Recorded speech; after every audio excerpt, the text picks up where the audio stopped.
I'm Mark Stevens, author of Government and Died, on my website, of course, markstevens.net, the radio show, The No State Project, live every Saturday from 4 to 7 Eastern Standard Time on LRN.FM, the Liberty Radio Network. And I got a follow up. It seems that this guy, Wesley Serra, is, I don't know. The only thing I can describe it is an obsession he and his buddies seem to have with me and my work that they just cannot stop writing about me. And, I go to the back end of the website and I can see, things, I can see the traffic that's coming, and it's coming from his postings.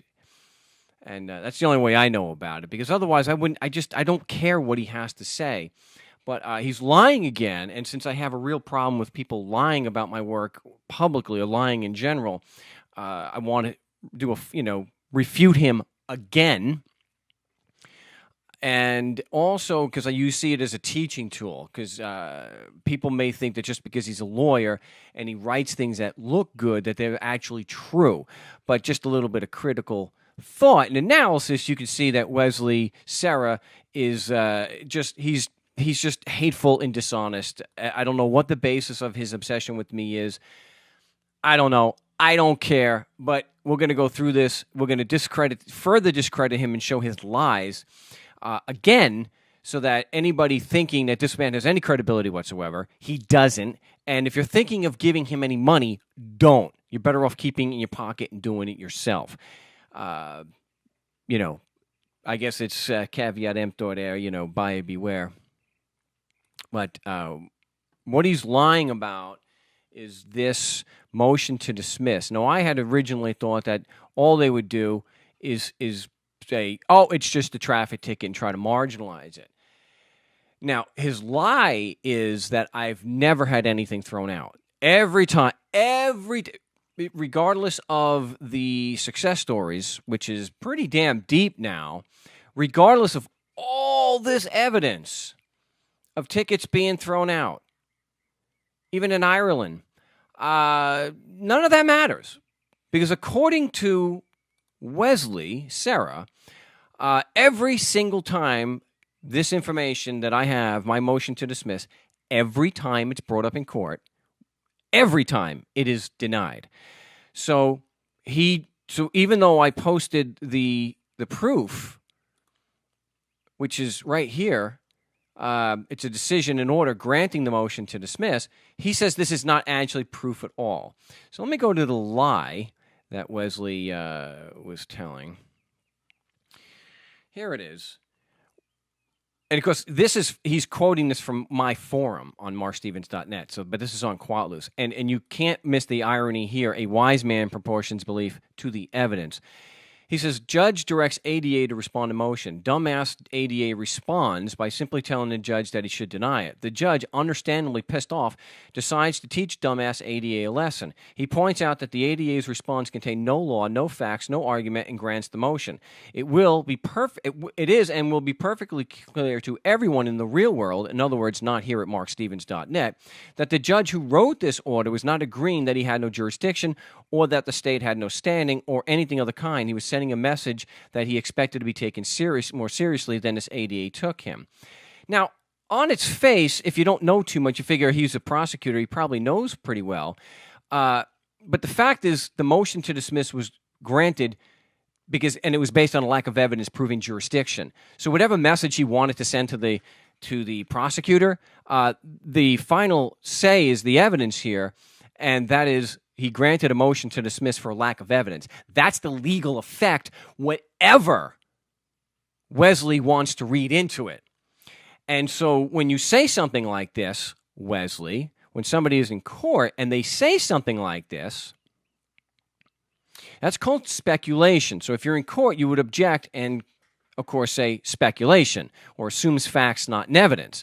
This is an opinion. There's absolutely no evidence to support this. And then, of course, he's got to take the shot at me. Again, the man is completely obsessed with me.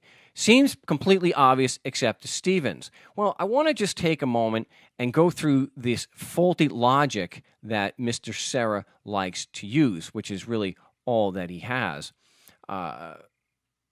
let's see. But first, I want to point out one of his lies, because the man cannot stop lying about me. It's really something, Wes. You really should get look, you can't prove me wrong on any of the facts that I've posted, so you just focus on your family or something. Just, if you got some real, just focus on something else. This is sick.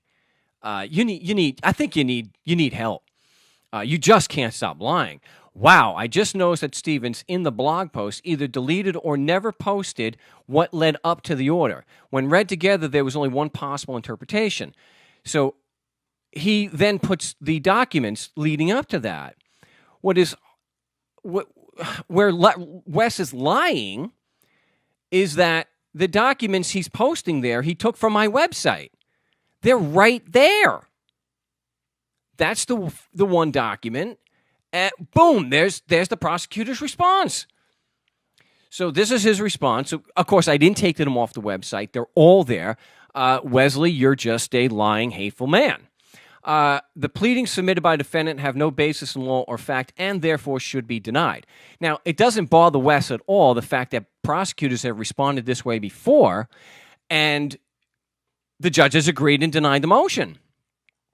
But there's something interesting going on here that not everyone may be aware of unless they actually go to this ridiculous website that Wes is posting on. Because let's follow the logic here. Wesley Serra, and that's him right there, and his friend Dan Super Evans, lawyer. Dan Evans, he's the super lawyer. If what you're looking at here are the descriptions of the typical quote-loose lawyers, in particular Dan Evans and Wesley Serra. They have described my motion to dismiss and my questioning of evidence as trash, frivolous. They've described it as garbage, nonsense. They have said it is gibberish, and my favorite, legalistic gibberish. That's right, legalistic gibberish. In fact, Dan Evans was recently on NPR talking about claiming that somebody's arguments were gibberish. They're not plain English, they're gibberish. So if you go to their website and you do a search for me, you will read all the vile things that these two lawyers have said about me and their associates. So everything that I have on this website is garbage. Okay? So keep this in mind. Now let's check Wes's logic here. Okay? All right, here we go. 1, my motion is garbage. 2, the judge orders the ADA to respond to my gibberish anyway. 3, the ADA agrees it's garbage and lacking in merit. 4, the judge is pissed off and grants the motion to teach the ADA a lesson. Can you see how that makes absolutely no sense whatsoever? Are we to believe that after the Quatloose guys have given their professional opinion as attorneys that the motion to dismiss is garbage, it's nonsense and legalistic gibberish? Somebody please, I can't wait for the lie that these guys are gonna. Someone please tell me if it's garbage and gibberish and is denied by every single judge. Why in the world would the judge actually order the ADA to respond to garbage? Explain the logic behind that. Why would the judge order him to respond to garbage? I tell you, you see, because Wes is obsessed. There's no logical reason. But Wes would have you believe that with no evidence whatsoever, you don't have a shred of evidence there, you hateful little man. You're just assuming. You're assuming facts, not in evidence. Yeah, you know what the judge meant to do. Maybe because the judge did that to you a few times, but that doesn't mean that that's the case here. Judges are not in the habit of ordering prosecutors or any litigant to respond to a frivolous motion or something that is garbage. And plus, if it's garbage, his response was absolutely appropriate.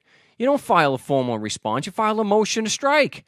You don't actually respond to something that is frivolous. You just point out, hey, this is frivolous, because if it's truly frivolous, it requires no demonstration. So it's almost as if Wes is kind of admitting that the judge saw merit to the motion. And if he saw merit to the motion, Wesley, then why wouldn't he have granted the motion that he saw merit to, other than just instead of just doing it to send a message? See, it doesn't make any damn sense. Wes, you're a hateful little man. Get over this disgusting, sick obsession that you have with me. Any examination completely falls apart. If the judge thought, like Wes, that this was complete garbage, he wouldn't have ordered a response. If he saw the merit to the motion, then he's granting it because of the merit to the motion. So either way we slice it, Wes, you're just a hateful little lying man with a sick obsession with me. So get over it. You're wrong. You lied. I didn't delete the stuff off the website. And two, again, if the judge thought there was no merit to it, he wouldn't have ordered a response. If he saw the merit to it, then obviously he granted the motion because he saw the merit to it. So go away. If you've got legitimate complaints and arguments about what I've presented, then present them. Until then, or get over your obsession and actually hit me with some facts and logic. Okay? But those are some of the tricks that you can get from these attorneys. Examine their actual logic. Look at what they're actually saying and ask yourself some questions. Is this logical? Is this sound? You got to ask these questions. Is there evidence? Is this sound? Is there logic? Does this make any sense? Because it doesn't make any sense for the judge to order an ADA to respond to a motion that is frivolous or is just garbage and legalistic gibberish. But I don't expect Wes to care about that. I'm sure they'll get linked back to my website, some stupid lie that he's made up about me again, because, hey, right? You can't get over it. If you disagree with what's in here, you think Wes's logic was sound, you think it is supported by evidence, you can be a live broadcast on my show, or I will go on a live broadcast of your choice. You, of course, will have to set that up, and this way I am not in control of the broadcast. Not that it matters, because anybody can go to the No State Project's archive, and you will not find one example of me cutting a critic off. So, unless it was swearing and making... Anyway, but I don't do that. Again, my name's Mark Stevens. Wesley Serra is a dishonest little man from the Bronx. Not a shred of evidence, no logic whatsoever. And you can read about more of him here at markstevens.net.